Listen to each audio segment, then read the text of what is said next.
रुख जिंदगी ने मोड़ लिया कैसा, हमने सोचा नहीं था कभी ऐसा। रुख जिंदगी ने मोड़ लिया कैसा, हमने सोचा नहीं था कभी ऐसा। आता नहीं यकीन क्या से क्या हो गया, किस तरह मैं तुमसे बेवफा हो गया। इंसाफ कर दो, मुझे माफ कर दो, इतना ही कर दो करम। वेद ने आरोही की ओर अपना हाथ उठा ही लिया था, उसका हाथ अचानक रुक जाता है। अरे भाई जी, आप देखो ना अयान, मैं तो भाभी जी से पूछ रहा हूँ कि कोई दिक्कत तो नहीं है यहाँ, और वो है कि खामखा मुझसे डर रही है। डर रही है? अरे वेद से क्या डरना, मेरा यार है ये तो, मान लो तुम्हारा देवर है, समझी। अब चलो अंदर, सब लोग इंतजार कर रहे हैं। और आरोही वेद के लिए कुछ कह पाती उससे पहले ही वेद ऐसा माहौल बना डालता है कि अयान कुछ समझ नहीं पाता। आरोही बेचारी अपना सा मुंह लेकर अंदर जाने लगती है। तभी अयान जेब से एक पर्ची निकालता है और वेद की हथेली में रखता हुआ उसकी पीठ थपथपाता है। चल तू भी मजे ले लेना, मन क्यों छोटा करता है, आखिर यार है तू मेरा। एंटरटेनमेंट का खूब ध्यान रखा है तुमने भाई जी। भाभी जी को कोई खोज खबर है कि नहीं इस चीज की? ये सुनते ही अयान सक पका जाता है। हाँ, उसे तो सब पता है। वो ये भी कोई छिपाने की बात है भला? तेरी भाभी मॉडर्न है, जूही ने उसे पहले बताकर सब सेट कर दिया था। अब तू जा यहाँ से, वरना ये आरोही कोई और पंगा ना कर दे कहीं, अभी थोड़ी घबराती है ना तुझसे। अयान भी ये कहकर अंदर चला जाता है। जब मैडम जी को सब पता है तो फिर किस बात का घबराना, अब तो बारी आमने सामने की है। पर्ची नंबर 1 वीवीआईपी। कार्यक्रम तो खूब सेट किया हुआ है अयान ने, चलो देखते हैं रंगीन मजा। आरोही जी का। वेद के चेहरे पर शैतानियत की लाट छूट रही थी, लेकिन अयान वेद को इतना भाव क्यों दे रहा था? वो आरोही के पास जाता है। आरोही भयंकर क्रोध में थी। अयान, तुम मुझे सच सच बताओ, क्या चल रहा है तुम्हारा और वेद का? तुम क्या उसकी तरह दारू बीड़ी सिगरेट नशा फूकते हो? नहीं ना बाबा, मैंने शराब की बूंद नहीं चखी है, और ये मैं तुमको बता चुका हूँ। तो फिर ऐसा क्या है इस लोफर लड़के में जो ये तुम्हारा दोस्त है? अयान, तुम इसे इस घर से दूर क्यों नहीं रखते हो? यू नो वॉट, तुम्हारा दोस्त है समझकर मैं भी अभी तक कुछ बोली नहीं, मगर ये जब देखो घर की खिड़कियों के पास ही खड़ा दिखता है मुझे। अरे बाबा, इतना क्या झांकता घर के अंदर? इतना ही जिगरा है तो आए घर के अंदर और इंसानों की तरह बात करे, पर ये चोर डाकुओं की तरह क्या रात के अंधेरे में साई की तरह घूमता रहता है? अब बोलो भी कुछ, तुम क्यों बुत बने खड़े हो? मुझे लगा तुम समझ गई होगी, तुम अभी भी नहीं समझी ना। अरे बाबा, इस घर में एक जवान लड़की रहती है, मेरी छोटी बहन जूही। उसी की ताका झांकी के लिए ही तो वेद यहाँ मंडराता रहता है। कभी कमरे में झांकता है, कभी हॉल में, तो कभी बाथरूम में। आरोही अयान की ऐसी बेपरवाह हंसी देखकर घबरा जाती है। बाथरूम में झांकता है? और तुम सब जानते हुए भी उस वेद का इलाज नहीं कर रहे? अरे वो तुम्हारी बहन को गलत नजर से देखता है।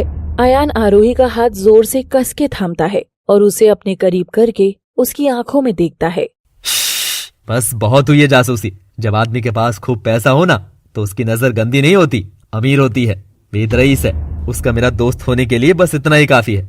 और तुम दूसरों के मैटर में नाक घुसाना कब खत्म करोगी? हाँ चलो, अब नथ उतराई की रस्म शुरू होने वाली है, और मेरी माँ समय की बहुत पाबंद है। उनको गुस्सा आ गया तो वो लेक्चर ना सुनती है ना देती है, सीधे 3rd डिग्री पर जाती है मैडम। आरोही हक्की बक्की होकर अयान को देखे जा रही थी कि तभी वो देखती है कि वेद सचमुच में उसके कमरे के दरवाजे पर खड़ा है और जूही को कसके दबोच रखा है। Honey, I missed you so much. चल छूटे, मिस किया तो रात में क्यों नहीं आए? वो कुछ लोगों को मैं चोर डाकू की तरह लगना नहीं चाहता था, अब से दरवाजे से आया करूंगा। वेद जूही के गाल पर किस करता है और आरोही की ओर देखकर आंख मारता है, और वेद जूही को उसके कमरे में ले जाकर कुंडी कर लेता है। अयान ये देख हंसकर चला जाता है। आरोही ने एक लोअर मिडिल क्लास घर में इतने खुलेपन की उम्मीद नहीं की थी। वो हड़बड़ाकर दीपाली को फोन करती है। बोल हनी, कैसे याद किया इस बनी को? शट अप, ये क्या हनी बनी लगा रखा है तूने? देख मेरा दिमाग खराब है और तू मुझसे आराम से बात कर। हाँ बता ना, क्या हुआ तुझे? दीपाली, यहाँ कुछ तो बहुत अजीब चल रहा है। एक छिछोरा लड़का है वेद, जो अयान का दोस्त है, अजीब तरह से मेरा पीछा करता है। आज उसके बारे में जब मैंने अयान को बताया तो वो हंसकर कहने लगा कि वो तो मेरी बहन जूही के लिए आता है, तुम इस मैटर में नाक मत घुसाओ। हाँ बाबा, तो आता होगा तेरे ननद के लिए। वैसे भी तू ही तो बता रही थी कि तेरी ननद की जवानी फूट रही है और वो मचलती रहती है, तो वो आ रहा होगा उस तिलमिलाहट को शांत करने। उसने तुझे कुछ गलत बोला क्या? नहीं, अभी तक तो नहीं। बस मुझे उसे देखकर अच्छी फीलिंग नहीं आ रही।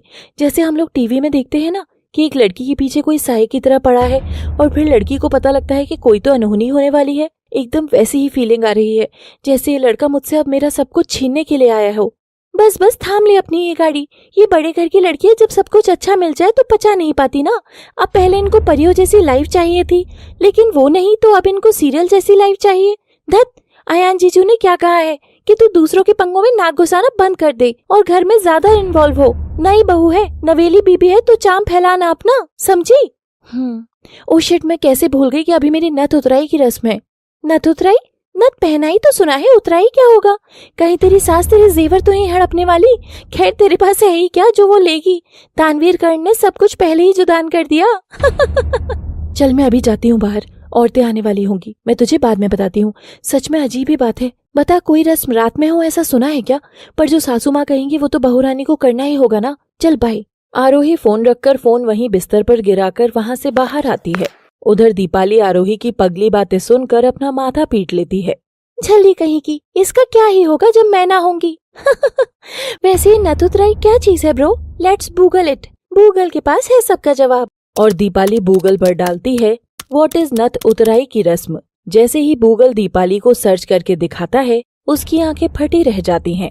ये सब क्या है? अब मुझे आरोही को रोकना होगा। नहीं नहीं नहीं, आरोही बाहर मत जाना। दीपाली आरोही को धमाधम फोन कॉल किए जा रही थी, मगर आरोही का फोन तो बिस्तर पर ही पड़ा था और वो हॉल की ओर बढ़ रही थी। It's a big day of your life Mrs Arohi Ayaan Singh.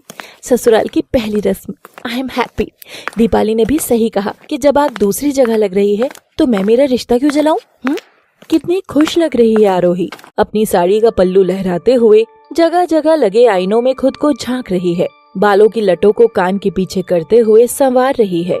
माथे की बिंदी को सीधी कर रही है तो होठों की फैली लाली समेट रही है।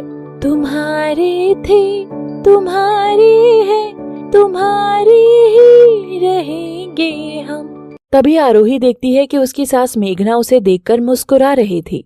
आइए बैठिए बहू रानी, लोग आते ही होंगे, मगर आप ऐसे तैयार होकर क्यों आई हैं? मम्मी जी, वो कुछ गलती हो गई क्या या कोई कमी रह गई क्या? बताती हूँ, पहले आप बैठिए यहाँ। आरोही को वहाँ बीच में रखे छोटे स्टूल पर बैठा दिया गया था। वो देखती है कि तभी एक बूढ़ा आदमी दरवाजे से अंदर आता है और आरोही के सिर पर हाथ फेरता है। आरोही उसके पाँव छूती है, मगर ये क्या, उसने भी बदले में आरोही के पाँव पर अपना हाथ सहला दिया। ये देख आरोही को बड़ा अजीब लगता है। अरे काका, ये क्या? और आप अकेले आए हैं? काकी नहीं आई? पगली बिटिया। बूढ़ा इतना कहकर वहां लगी कुर्सी पर बैठ जाता है। उसके हाथ में एक पर्ची थी। आरोही को कुछ खास समझ नहीं आया और लोगों के नाम पर एक के बाद एक आदमी घर के अंदर आते गए। एक भी औरत नहीं आई थी। कोई 60 साल का नौजवान तो कोई 20 साल का लोफर। हर उम्र के 20-25 लोग वहाँ बैठे थे और उनके हाथ में पर्चियां थी। आरोही को घबराहट होने लगी थी। आखिर क्या थी ये नथ उतराई की रस्म? मेघना तभी ताली बजाती है और दरवाजा बंद हो जाता है। हाँ, अब समय आ गया है तुमको तैयार करने का। जूही बेटा आजा। जूही के हाथ में एक बड़ी सफेद चादर थी। वो और मेघना आरोही की ओर बढ़ रहे थे। आरोही घबरा रही थी, लेकिन घबराहट के कारण उसकी सूझबूझ भी सुन्न पड़ गई थी। वो इधर उधर देखकर अयान को ढूंढती है, मगर अयान वहाँ कहीं नहीं था। भाभी जान, घबराओगी तो इस काम में आगे कैसे बढ़ोगी? हाँ, लाओ दिखाओ तो, आखिर कितनी चिकनी है तुम्हारी कमर। जूही, तुम यूं मेरे पास क्यों आ रही हो? दूर हटो। जूही आरोही को कमर से पकड़कर उसकी साड़ी उतारने लगती है। उधर से मेघना ने आरोही का पल्लू पकड़कर खींच दिया था और दोनों माँ बेटी ने पलक झपकते ही आदमियों से भरे इस हॉल में आरोही को बेआबरू कर दिया था। नहीं, ये क्यों कर रहे हैं आप सब? ये आप सब क्या कर रहे हैं मेरे साथ? सब देख रहे हैं। मम्मी जी, जो मेरी साड़ी दे दो वापस। नहीं नहीं मम्मी जी, कोई गलती हुई हो तो सजा दे दो। ये सब क्यों कर रहे हो आप लोग? तू मातम तो ऐसे मचा रही है जैसे बिना कपड़ों के खड़ी हो है। अब इन सब से क्या छुपा है बहू रानी? इन सब ने तो तुझे उस हाल में भी देखा है। जानती हो किस हाल में? जब तुम्हारे बदन से एक कपड़ा भी नहीं लिपटा था। और वो काका दिख रहे हैं, वो तो सबसे आगे थे तुम्हें देखने में। बैठो यहाँ पे चुपचाप। आरोही छटपटा कर रह जाती है, मगर वो बेबस थी। आंखों से नोचने वाले 20 भेड़िए वहीं थे और 2 आदमखोर लोमड़ियां, जिन्होंने रिश्ते की आड़ में आरोही का सबसे बड़ा गहना, उसकी इज्जत यहीं भरे जहान में उछाल दी थी। वो कुछ नहीं समझ पाई, कुछ भी नहीं। मेघना आरोही को धकेल कर वहाँ बैठा देती है और सफेद चादर में जहाँ छेद था वो हिस्सा सिर में पहनाकर चादर को चोगे की तरह ओढ़ा देती है। हाँ, अब हो गई तुम एकदम तैयार। अब आओ, सभी नई बहू के दर्शन कर लो और आशीर्वाद भी दे जाओ। आरोही कैसी होगी? उसे तो पता भी नहीं कि जिस जगह वो गई है वहाँ की रस्म नहीं, नीलामी होती है, प्रदर्शनी होती है जिस्म की। आसपास के मर्द आकर घर की औरत को बिना आबरू के देखते हैं और बदले में पैसा देते हैं। उसे नतुतराई कहते हैं। और जिसने ज्यादा शगुन दिया वो उस रात उस औरत के साथ। नहीं, मुझे आरोही को बचाना होगा। आरोही, फोन उठा, मैं कहाँ जाऊँ? हाँ, जीजू। शायद जीजू को पता ही ना हो कि वहाँ क्या हो रहा है। मुझे तो आरोही की ननद और सास में ही गड़बड़ लगती है। दीपाली जया से बहाने से अयान का नंबर लेती है और अयान को जैसे ही फोन करती है, अयान की स्क्रीन पर दीपाली का नाम लिखा आता है और वो फोन काट देता है। वो रात के अंधेरे में अकेला सड़क किनारे खड़ा था। अयान की आंखों में आंसू थे और वो सिगरेट से फूं-फूं कर रहा था। मुझे माफ करना आरोही, माफ करना मुझे। कि तभी अचानक अयान का प्यार जागता है। वो सिगरेट को चलता है। नहीं, मैं माँ को तुम्हारे साथ ऐसा नहीं करने दूंगा। मैं आ रहा हूँ आरोही। उधर मेघना का इशारा पाते ही एक आदमी खड़ा होकर आरोही के पास आता है और चादर के अंदर दूसरे छेद में से झांकता है और उसे सहलाकर मेघना को पैसा देता है। जान लो, पहले ही जिसका आशीर्वाद ज्यादा बड़ा वही करेगा हमारी बहू की नथुतराई। अयान बाइक शुरू करके घर की ओर आ रहा था कि अचानक उसका ब्रेक फेल हो जाता है और ट्रक में जा बजता है।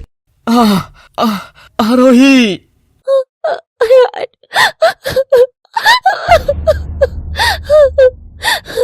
देखिए, क्या समय रहते अयान आरोही को बचा लेगा और आखिर क्यों अयान अपनी माँ के कहने पर अपने प्यार के साथ ऐसा कर रहा है। जानने के लिए देखिए रुख जिंदगी ने मोड़ लिया कैसा, केवल लव सिटी पर। Thanks for watching.